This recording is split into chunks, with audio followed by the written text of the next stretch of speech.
Head lines آپ نے دیکھ لی. بلیٹن کے آغاز میں آپ کو بتائیں گے نگراں وزیر اعظم انوار الحق کاکڑ نے کہا ہے کہ ملک کا ماحول تقسیم شدہ ہے, ہمیں سیاست اور قانون میں فرق کرنا ہوگا. اگر انارکی ہوگی تو کوئی نظام نہیں چل سکے گا. ریاست اقلیتوں کو نقصان پہنچانے والے عناصر کے ساتھ نہیں ہے. انوار الحق کاکڑ کی زیر صدارت نگران وفاقی کابینہ کا پہلا اجلاس. نگران وزیر اعظم کا اجلاس سے پہلا خطاب. کہا کہ معاشرے میں مذہبی انتہا پسندی کی کوئی گنجائش نہیں. اکثریت کا کام اقلیت کا تحفظ ہے. رول آف آرڈر سے ہی قانون کی حکمرانی قائم ہوگی. قانون کی حکمرانی پر سمجھوتا نہیں ہونے دیں گے اور قدامت پسند رجحانات کی حوصلہ شکنی کی جائے گی. Your community probably would be in majority. So when you are in a majority, the minority has to be protected, not on the basis that they would convert to your worldview, not on the basis that they have to have the same kind of world outlook. They can differ with you, but the basic human dignity, the security, their provision and sustenance has to be ensured by this divinely inspired idea. انوار الحق کاکڑ نے سانحہ 9 مئی کا بھی تذکرہ کیا. انہوں نے کہا کہ 9 مئی ریاست کو کمزور کرنے کی کوشش تھی. اس میں ملوث عناصر کے خلاف بلا امتیاز قانون کے مطابق کارروائی کی جائے گی. نگران وزیر اعظم کا کہنا تھا کہ ابھی ملک کا ماحول تقسیم شدہ ہے, ہمیں سیاست اور قانون میں فرق کرنا ہوگا. اگر انارکی ہوگی تو کوئی نظام نہیں چل سکے گا.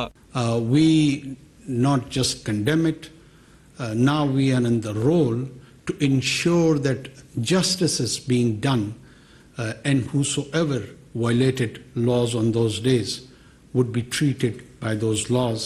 There won't be any favor, there won't be any fear.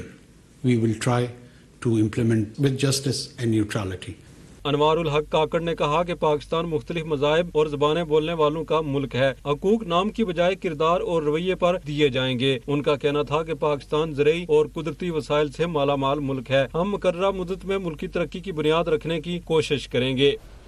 نگراں وزیر اطلاعات مرتضیٰ سولنگی نے کہا ہے کہ نگراں وزیر اعظم نے معیشت کی بحالی کے لیے کمیٹی تشکیل دے دی. نگراں وفاقی کابینہ کے پہلے اجلاس کے بعد میڈیا بریفنگ میں انہوں نے کہا کہ پاکستان جیسا ملک مہنگا تیل لے کر سستا نہیں بیچ سکتا. الیکشن کمیشن کل انتخابات کا کہے تو ہم تیار ہیں. کیسز کو تگڑا اور تیز کرنے میں ہم کوئی کردار ادا نہیں کریں گے. مرتضیٰ سولنگی نے جڑا والا واقعے پر دکھ اور افسوس کا اظہار کیا. کہا مذہب کی توہین کے نام پر کسی کی توہین نہیں ہونے دیں گے. ریاست کی طاقت اقلیتوں کے ساتھ کھڑی ہے. جو ہمارے غیر ملکی زر مبادلہ کے ذرائع کا جو حال ہے اس میں یہ ممکن نہیں ہے کہ ہمارا جیسا ملک مہنگا تیل خریدے اور سستا بیچے. الیکشن کمیشن نے کرانے ہیں, وہ 90 دن میں کراتے ہیں یا فروری میں کراتے ہیں. یہ ان کا, ہماری اس میں کوئی خواہش نہیں ہے. اگر الیکشن کمیشن کل کہے گا کہ 90 دن میں الیکشن کرائیں تو ہم 1 گھنٹہ 1 منٹ اپنی اس کرسی پر نہیں بیٹھیں گے. میرے پاس تو پتلی گلی کا راستہ ہے, ادھر سے آ کے میں آپ کے ساتھ بیٹھ جاؤں گا. یہ معاملہ عدالتوں میں ہے. قانونی تفتیشی ریاستی ادارے اپنا کام کر رہے ہیں. ہم اس میں کسی فریق کا رول ادا نہیں کریں گے. نہ ان کو ان کے جو کیسز ہیں ان کو تگڑا اور تیز کرنے کے لیے اپنا کوئی کردار ادا کریں گے, نہ اس میں سلو ڈاؤن کریں گے.